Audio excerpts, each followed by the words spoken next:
Et à quoi pourrait-elle bien ressembler en vérité? Comment peut-on même essayer de l'imaginer? Eh bien, poursuivant plus tard le travail de Kaluza, le physicien suédois Oskar Klein a suggéré une solution originale. Regardez les câbles qui soutiennent ce feu tricolore. À cette distance, il m'est impossible de voir qu'ils possèdent une épaisseur. Chacun ressemble à une ligne, un objet unidimensionnel. Mais supposons maintenant qu'on puisse explorer l'un de ces câbles de tout près, à travers les yeux d'une fourmi par exemple. On peut maintenant distinguer une deuxième dimension, celle qui tourne autour du câble. De son point de vue, la fourmi peut se déplacer en avant et en arrière, mais aussi dans le sens des aiguilles d'une montre ou dans le sens contraire. Donc, les dimensions devraient se classer en deux catégories. Elles peuvent être longues et dépliées, comme cette longueur de câble, mais elles peuvent être minuscules et enroulées comme la direction circulaire qui l'enveloppe et en fait le tour. Kaluza et Klein ont émis une idée extraordinaire. Il leur est apparu que le tissu de l'univers pourrait bien être comme la surface de ce câble, et pourrait aussi bien avoir de très grandes dimensions, comme les 3 dimensions habituelles, mais qu'il pourrait en avoir également de minuscules, enroulées très très serrées, des milliards de fois plus petites qu'un minuscule atome, qui ferait qu'on ne pourrait pas les voir. Et donc la perception que nous avons de vivre dans un univers à 3 dimensions spatiales pourrait finalement être totalement fausse. Il est possible que nous vivions dans un univers qui aurait plus de dimensions qu'il n'y paraît. À quoi ressembleraient ces dimensions supplémentaires? Selon Kaluza et Klein, si on pouvait rapetisser des milliards de fois, on trouverait en chaque point de l'espace une minuscule dimension supplémentaire repliée sur elle-même. Et de même qu'une fourmi peut parcourir la dimension circulaire qui fait le tour d'un câble, une fourmi qui serait des milliards de fois plus petite pourrait aussi, en théorie, parcourir cette minuscule dimension circulaire.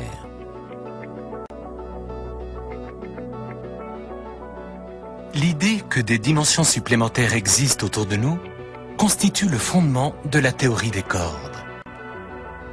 En fait, mathématiquement, la théorie nécessite non pas une, mais 6 dimensions supplémentaires, tordues et enroulées en des formes complexes qui pourraient ressembler à ceci.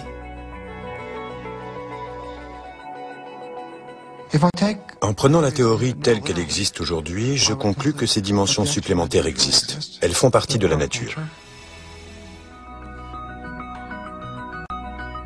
Mais comment ces minuscules dimensions, repliées en des formes aussi bizarres, pourraient-elles avoir un quelconque effet sur notre vie quotidienne?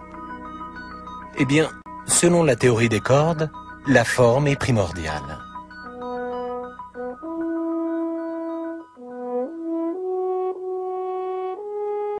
C'est grâce à sa forme qu'un corps d'harmonie peut émettre des dizaines de notes différentes.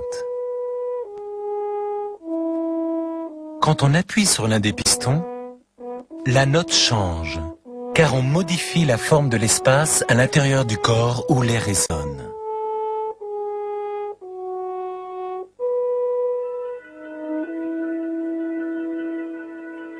Eh bien, les dimensions spatiales repliées sur elles-mêmes de la théorie des cordes fonctionneraient de la même manière.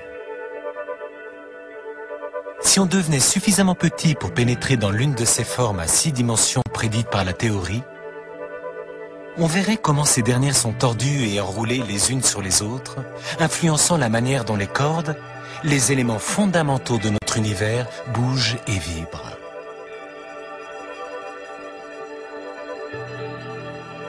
Et cela pourrait être la clé de l'un des plus grands mystères de la nature.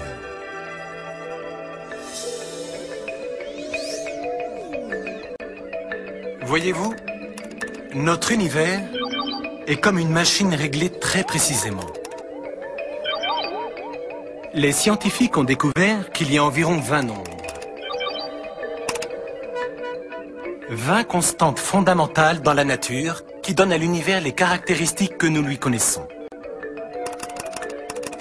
Ce sont des nombres comme la masse de l'électron, l'intensité de la gravité, la force électromagnétique et l'interaction forte et faible. Et tant qu'on règle les boutons de la machine sur les bonnes valeurs pour chacun de ces 20 nombres, Elle produit l'univers que nous connaissons et que nous aimons.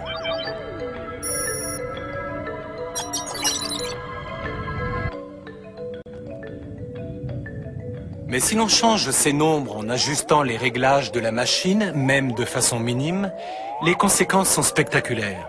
Par exemple, si j'augmente l'intensité de la force électromagnétique, les atomes se repoussent plus fortement et la chaudière nucléaire qui fait briller les étoiles s'arrête. Les étoiles, y compris notre Soleil, s'éteignent et l'univers tel que nous le connaissons disparaît. Alors, qu'est-ce qui, dans la nature, règle les valeurs de ces 20 constantes aussi précisément? La réponse pourrait résider dans les dimensions supplémentaires de la théorie des cordes. Les minuscules formes à 6 dimensions prédites par la théorie font vibrer une corde exactement comme il faut pour produire ce que nous voyons comme un photon. Et en font vibrer une autre d'une façon différente pour produire un électron. Ces minuscules dimensions supplémentaires pourraient donc bel et bien déterminer toutes les constantes de la nature et permettre à la symphonie cosmique de rester accordée.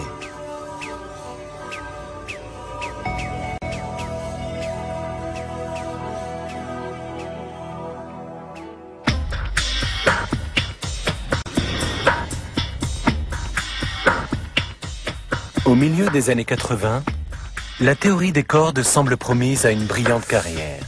Mais en coulisses, la confusion règne. Au fil des ans, les efforts des théoriciens des cordes ont été si fructueux qu'ils ont bâti non pas une, mais 5 différentes versions de la théorie. Toutes reposent sur les cordes et l'existence de dimensions supplémentaires. Mais dans les détails, elles ne s'accordent pas. Certaines font état de cordes ouvertes, d'autres parlent de cordes fermées. 2 d'entre elles prévoient même 26 dimensions. Ces 5 versions paraissent tout aussi valables, mais laquelle décrit vraiment notre univers ?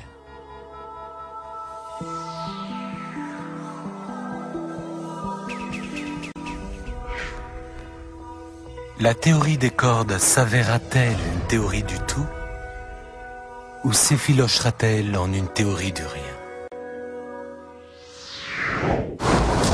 Demain, nous verrons comment la théorie des cordes change radicalement notre conception de l'espace et comment elle permet d'entrevoir des passerelles entre les univers parallèles. En plus, il n'y a pas une, mais 5 théories qui sont autant de façons de voir la réalité. Soyez les bienvenus dans la 11e dimension, demain sur Arte.